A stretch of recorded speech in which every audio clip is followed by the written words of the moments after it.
Well, greetings and shalom. I am Adrian Scott, and I welcome you to Hebrew Rooted. It is time for more shekels for your thoughts. Now, this one is going to be a shorter video, and it's actually featuring something I've kind of talked about in some previous videos, but I wanted to kind of isolate it and just take a little bit of a closer look at it. And it falls in this concept of, deeper meanings or understandings of Hebrew words. In this particular case, the word we're going to be taking a look at is the word shalom. And I find this one fascinating.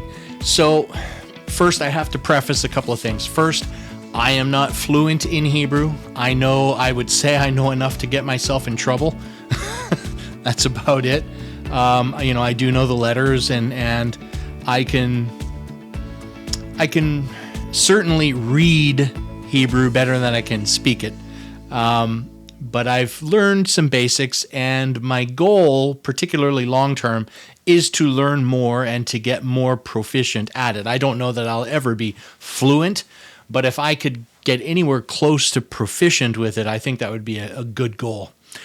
And one of the reasons for that, one of the reasons I wanted to start learning it and why I want to continue with that is because I absolutely find this language utterly fascinating and intriguing. It is so cool to me. It's not the only language that does these kind of things, but one of the elements to it, and I believe Japanese, Chinese, there's probably a few others that are like this, bring a similar idea, which is that the letters of the alphabet are not just letters. In English, A, B, C, D is A, B, C, D. It doesn't really go any deeper than that. But in these other languages, Hebrew in this particular case, each of those letters represents or is represented by a pictograph. So it's actually a picture that kind of draws a picture of something. And when you take the different letters and put them together, those various pictures kind of tell a story. And when you assemble all of that, that gives you the word. And a very quick example to kind of give you some idea of what I'm talking about there would be the Hebrew word Abba, which basically features the letters Aleph and Bet. And the Aleph in Hebrew, particularly in the older paleo and pictographic forms of Hebrew, was represented by an ox head, and that symbolized might or authority. And coincidentally, the Aleph is the first letter of the Hebrew alphabet, is also the first letter of the English alphabet, kind of A, Aleph. And then the second letter, Bet, is also like the second letter of the English alphabet, B, that B sound. Second letter of the Hebrew alphabet, Bet, is a house or a floor plan of a tent, I think is the oldest version or one of the older versions of it. But either way, it represents a house. So what do you have then for the word Abba? You have a symbol of might or authority, and you have a symbol of a house. So let's ask the question, who, from a biblical standpoint, is the might or authority of a house? It is the man, it is the husband, it is the father. There you go, Abba, father. So that word, it translates just as Abba, but when you understand that idea, it's the might or authority of that house. That is dad, that is Abba, father. So that's a quick example of that. And like every Hebrew word does that in one form or another. There's so many interesting ones out there. I do have a video talking about the Hebrew word for truth, emet. And if you haven't seen that, I really encourage you, go look back. You can search on the channel. It is there. I believe I titled it as the Hebrew word for truth or just truth. And that's a fascinating one. But back to the word shalom. So shalom itself would translate typically as peace. And I've heard variations of that like shalom aleichem, which I believe is like peace unto you or something close to that. But shalom being translated as peace. Now I would pause and ask a question. Okay, so what is peace? What does that look like? What does that tangibly look like? An important element of Hebrew to note is that culture, that mindset, were very much function-oriented with stuff rather than form. And I've often said, with that in mind, that's why you really don't get any descriptions of the Messiah, of Jesus, of Yeshua, because at the time that all of this was happening and all of these events were going on, they really didn't care what he looked like. They were much more interested in what he was doing, and that's what they wrote about in the Gospels and other letters and such. So it was definitely, more of an interest on the function of him rather than the form. And a great little example of that one was, I heard someone talk about this one time, and they said, with a pencil, take that to a Western thinking, Greek thinking kind of person, and you ask them, describe this. And what you're likely to get is something in the area of, well, it's about this many inches long. It's got a lead tip on one side. It's got an eraser on the other. It's this color. And they are describing the form of it. You take that same pencil to a Hebrew, particularly an ancient Hebrew, and you ask him, describe this, and you're much more likely to get something to the effect of, you write with it. Why? Because they're interested in function, not the form. So back to the word shalom again, when we talk about peace, what is that function? What makes peace?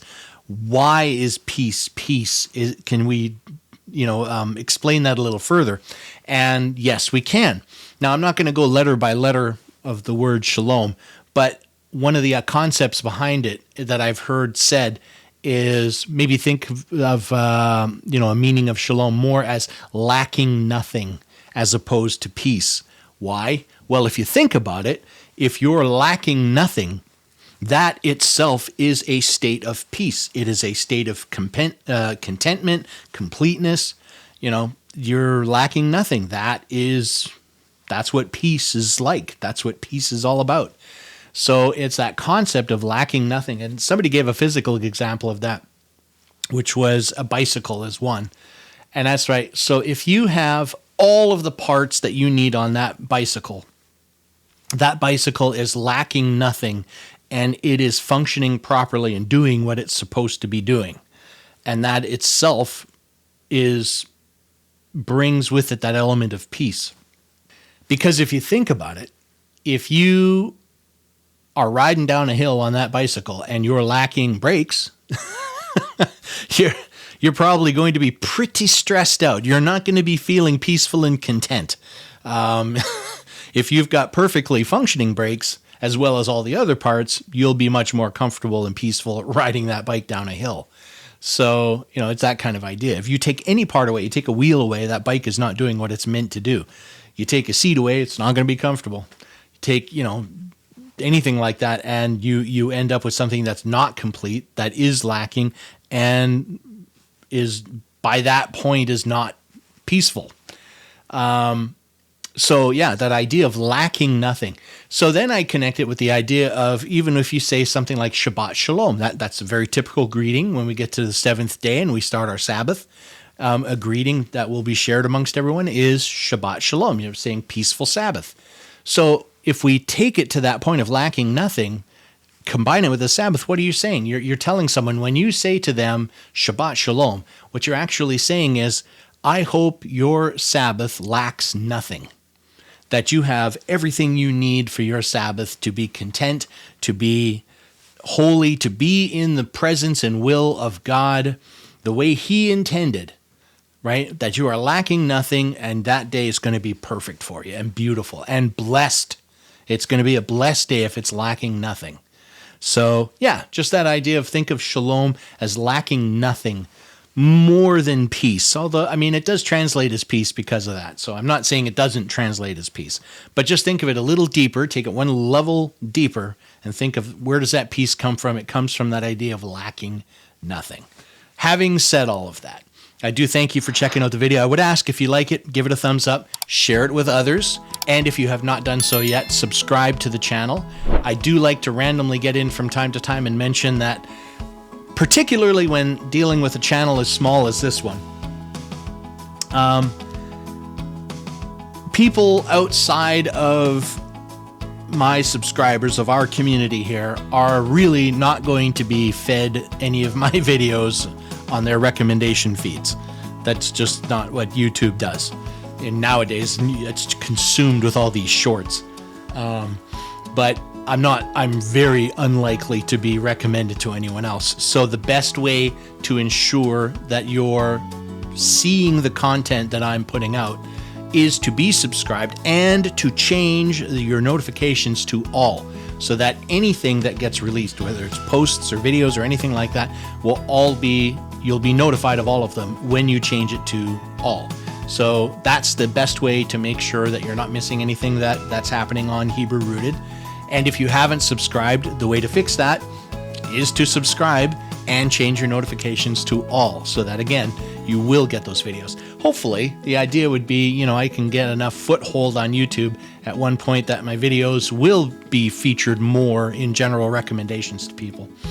That would be nice to get to that point, because really one of my whole points is to be here. I want to share the excitement and the passion that I feel for the Word of God, for the Bible, for the Hebrew language, just for my faith walk, because I know how much of an incredible blessing it has been to me and my family. And I want other people to experience that same thing. That's really what drives me to do this. Despite the fact that, I reiterate again, I am not the most comfortable being on camera. I am doing this because it's too important not to. That's the bottom line.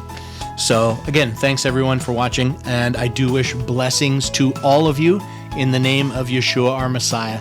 And I do say shalom. Hope you're lacking nothing, and bye for now.